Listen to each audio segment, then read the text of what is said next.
Hello all! The Pokemon trading card game has been around for almost 2 decades now. Naturally, when looking back at the history of the trading card game, there are several individual Pokemon cards that stick out as some of the best of all time. However, that list has been done time and time again.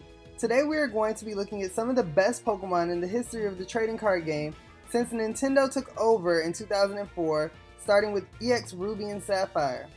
In order to make this list, I spent time looking at different Pokemon and counting the number of playable cards they have had printed versus the total number of cards they have had printed. So for example, a Pokemon such as Mewtwo, who unfortunately did not make this list, has had 7 playable cards out of the total 15 different Mewtwo's that have been printed. Therefore, 46% of Mewtwo's cards have been playable over the history of the game. As with any top 10 list, there is a certain criteria. The criteria for this top 10 list are as follows. 1. I will only be counting cards made by Nintendo when they took over for the game, starting with EX Ruby and Sapphire, which established organized play as we currently know it. 2. The Pokemon on this list must have at least 6 different printed copies. This rule makes it so that Pokemon such as Xerneas and Yveltal, that are relatively new to the game, cannot so easily make the list. 3. In order to break ties, I look at the impact that the 2 Pokemon that tied have had on the metagame within their history. So without further ado, let's begin the list. Number 10 is Dragonite, with 54% of its cards having been playable. Ah yes, the original Dragon. Dragonite has had a role in a handful of popular decks spanning way back to the early days of the game. My first competitive deck was actually Dark Dragonite from EX Team Rocket Returns that had the amazing ability to transfer dark energies with the help of acceleration from Dark Electrode. From there, Dragonite would see another surge of popularity in the form of Dragonite Delta, which was used in the Meta Knight deck that lasted across several formats. Dragonite Delta had the Delta Charge ability, which allowed you to accelerate lightning energies to your bench Pokemon. Sound familiar? During the SP format, Dragonite was a great counter to Cynthia's Garchomp, and more recently, Dragonite has found its way into some niche roles, with Dep and Dragonite winning a Florida Regional Championship, and Dragonite from Roaring Skies filling a supporting role in healing Primal Groudon. Looking forward, we have the new Dragonite EX coming out that will allow a player to return 2 Pokemon to the hand upon being benched. I don't know how playable this one will be, but regardless, Dragonite has solidified its place in the TCG forever, and there is no surprise here because so fucking cute! Number 9 is Jirachi, with 54% of its cards having been playable. The first of many Pixie legendaries on this list and one of my favorite Pokemon. Many of you may be surprised that Jirachi isn't higher on this list, and it may have been if the list was based on impact alone. Jirachi started out the gate strong with its Hidden Legends copy that allowed players to set up by evolving their bench Pokemon with Make-A-Wish. From there, Wishing Star Jirachi was released, which created a whole engine with Swoop Teleporter, in which players would use Wishing Star to get their important basic Pokemon so that they could proceed to evolve into Stage 1 EX attackers. Next came Jirachi EX Crystal Guardians, which had an ability that made it so you could potentially lock down your opponent's abilities with a single psychic energy. This was useful in a ton of decks during the EX era. Jirachi Call of Legends was used in several decks to get back psychic energies that could be Shaymined with Celebration Wind around to a player's main attackers. In our recent expanded format, we have Jirachi EX and its Stellar Guidance, an ability that has so much versatility as it tutors any supporter out of a player's deck. Also, Stardust Jirachi, which can discard DCEs for a single energy and become invulnerable during your opponent's next turn. All in all, the nature of Jirachi's lore is likely the case that it has such amazing cards over the years. It will truly make your deck's wishes come true. Number 8 is Exeggutor, with 57% of its cards having been playable. This one may also be a shock, but Exeggutor is a really good card and it has been really good over the years. Exeggutor Fire Red Leaf Green had Psychic Exchange, which could replenish a player's hand and get you out of dead draws, And it also had Big Egg Explosion, an attack that was exploited with the use of energies such as Boost, Scramble, and Double Rainbow. The most impactful Exeggutor may have been its Delta version. When combined with Raichu Delta, it formed one of the most game-breaking anti-meta decks of all time, winning Nationals in an undefeated run. More recently, we have had Exeggutor Legends Awaken and Exeggutor Plasma Freeze. The latter exploited the use of the now banned Lysander's Trump card to lock your opponents out of supporters while they suffered a slow and poisonous death with the use of Hypnotoxic Laser. Now, Exeggutor also does have the benefit of only having about 6 or so different cards printed, which is another reason why it was able to make the list over other Pokemon. Number 7 is Ninetales, with 58% of its cards having been playable. Ninetales is an interesting Pokemon that has had some interesting cards printed over the years. The first time it made an impact was during the EX series and its Hidden Legends version, which provided safeguard against the popular EX Pokemon at the time. From there, it would translate into roles that were more supportive. Its Mysterious Treasures version was used as a tech to Gardevoir Gallade, being able to color change and take easy knockouts. Not saying that this was the best strategy, but it was used. Another one was its Legendary Collection version, which had been used for the same reason for a variety of decks. It wasn't until Bright Look Ninetales that we actually got one that was a force all on its own. Combined with cards such as Hypnotoxic Laser, Ninetales could hit for high damage for only 1 energy, all while boasting a built-in Lysander, Gust of Wind, Pokemon Catcher-esque ability. More recently, Ninetales Primal Clash has been seen some play for its ability to lock stadiums into play.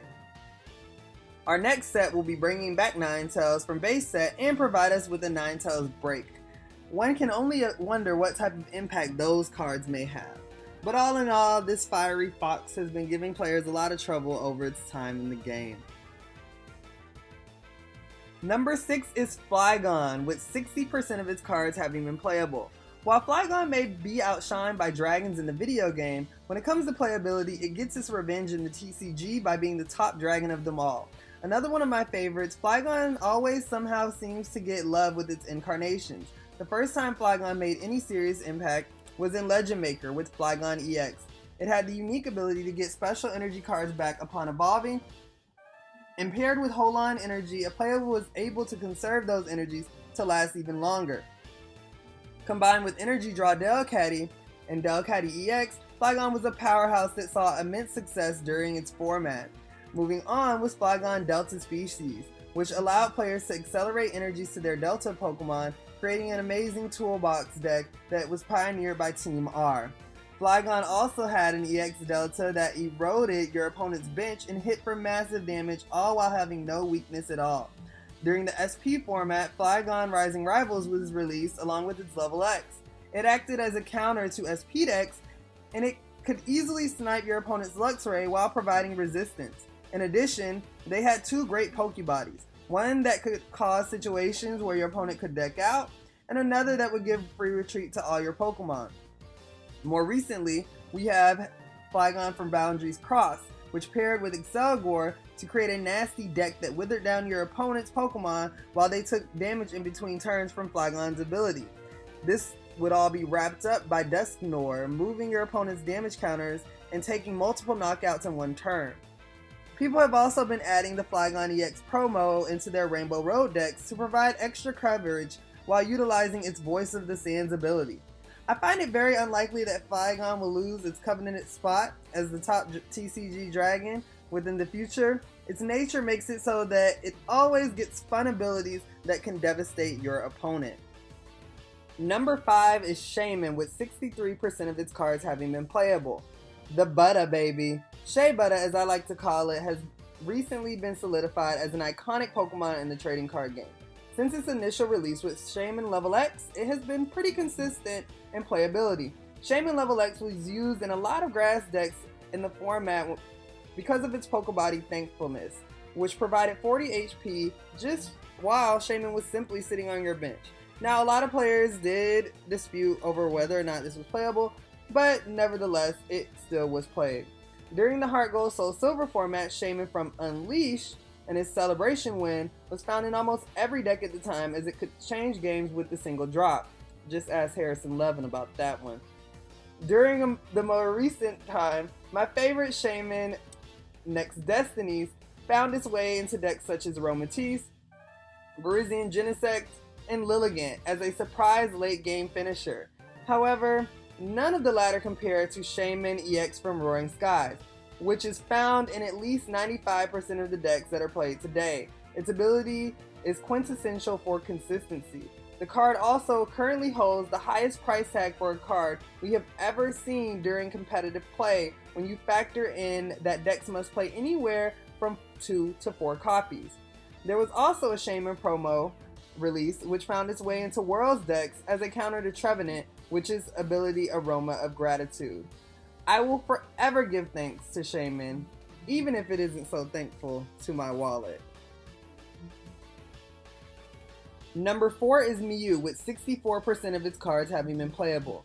Mew, much like the next Pokemon on our list, is here simply because of one thing: consistency. With that consistency being due to versatility. Mew is said to contain the DNA of all Pokemon, and its cards represent that to the max. Starting with Mew EX Legend Maker and its versatile ability, which was put to use in a toolbox deck called Mew Trick that Jason Klasinski piloted to win the World Championships. From there, Mew would continue to see the same trend in ability with Mew Star, which allowed the player to copy their opponent's attacks, Mew Prime, which allowed Mew to use the attacks out of the Lost Zone, and also Mew received a reprint in the form of Mew EX Dragons Exalted, and that was used most notably in decks such as Night March and Exeggutor. In addition, we also have Mew from Fates Collide, which allows players to use the attacks of Pokemon on the bench. I don't think Mew will be going anywhere anytime soon. Being able to use the attack of any Pokemon in play is just too good. And the versatile Mew from Dragons Exalted just got another reprint in the form of a promo.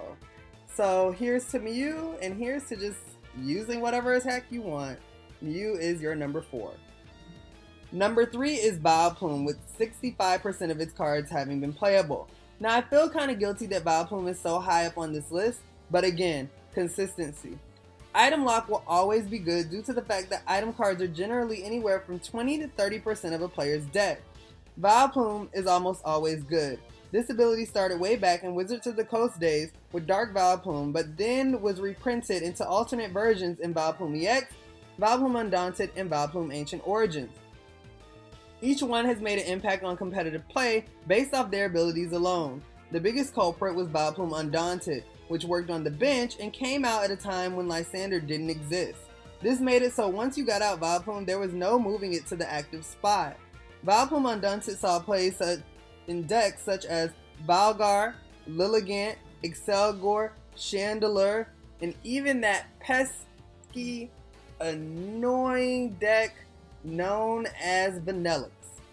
Having twins in the format made it no better either, because as soon as your opponent got ahead, you were able to immediately search out a rare candy and a Vileplume as long as Oddish was on your bench. Now, I did count the Vileplume from Boundaries Cross as a playable version. While it hasn't made a huge impact, people have seriously tried to find ways to break it, and it has an ability that can easily become amazing with the release of the correct cards. Number 2 is Gengar, with 66% of its cards having been playable. Who doesn't love Gengar? The original ghost Pokemon. Gengar has definitely given players the spooks over the years within the trading card game. When you think of Gengar, you'd be hard pressed to think of a version that wasn't playable. Starting with Gengar EX, which was more of a rogue play, but it did see some success in the senior and junior division during the time before Team Rocket returned. From there was a cursed Gengar from Legend Maker that was used to Moderate Express. Then we received Gengar Stormfront with the degenerative ability Feigning Spell. Let me tell you something. You haven't played Pokemon until you have had to flip for a game-deciding Feigning Spell. This Gengar was used to win several championships. Shadow Room allowed Gengar to make quick work of your opponent's bench Pokemon, and players could take a knockout off of Poltergeist if they got lucky. Arceus gave us Curse, which was able to utilize Spiritomb and Vileplume to put your opponent into a trainer lock for the entire game, while Gengar just ran amok using Shadow Skip to hide onto the bench. Gengar Prime was king of the Lost Zone. His ability to Catastrophe, compared with Hurl into Darkness, put your opponent on a clock to win before you could hit your alternate win condition. In more recent formats, Gengar EX and his Mega had seen some moderate play with Pokemon such as Trevenant. Now, before we get to the number 1 spot, I just want to make some honorable mentions of Pokemon that almost made the list. First off is Crobat. Now, Crobat has had some good Pokemon over the years, but most of them have been rogue choices. But the biggest ones were Crobat G, which had Flash Bite and Toxic Flame, combined with the free retreat cost that found its way into several SP decks. And then we also had the more recent Crobat out of Phantom Forces, I believe it is, with Surprise Bite, that has been used most notably with Seismitoad in a deck called Toad Bats, that a few of my friends have notably piloted to several top 8 finishes. And then we cannot fail to mention Rayquaza. Now, you're probably going to be upset that Rayquaza didn't make the list, but to be honest, Rayquaza surprisingly has as many terrible cards as it has good cards. Therefore, it didn't fit the criteria to make the list. It was at about 50%.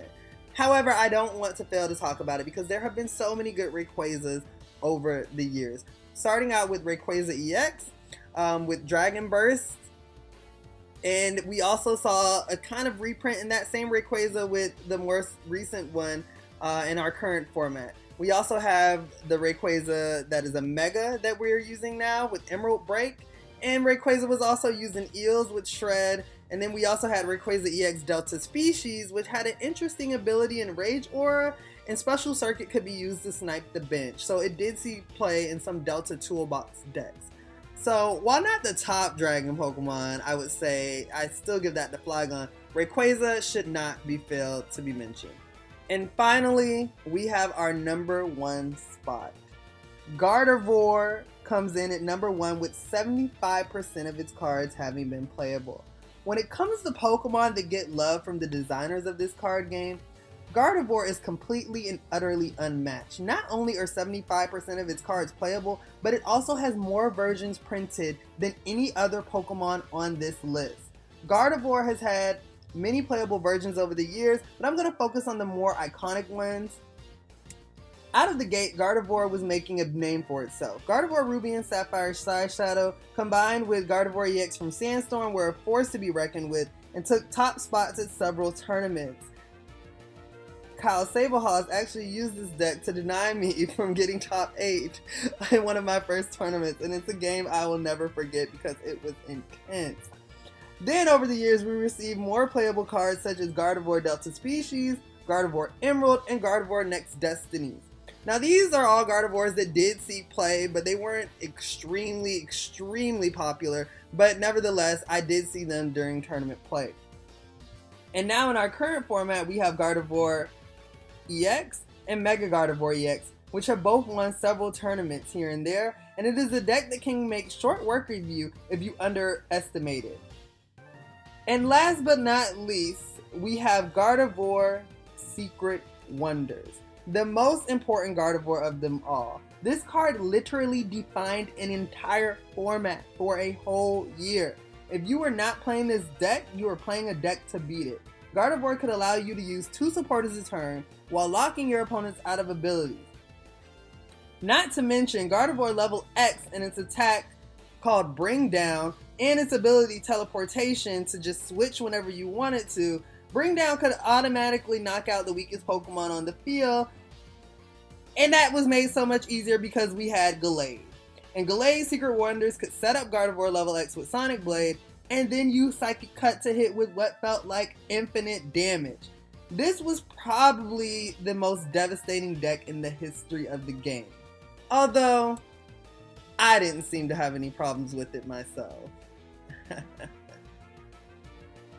So that just about rounds up my list. Maybe after another 2 formats or so, we may be able to revisit this list. There are some more recent Pokemon that have already held their own and are on their way to making this list. So, if you enjoyed this video, please give me a like and subscribe.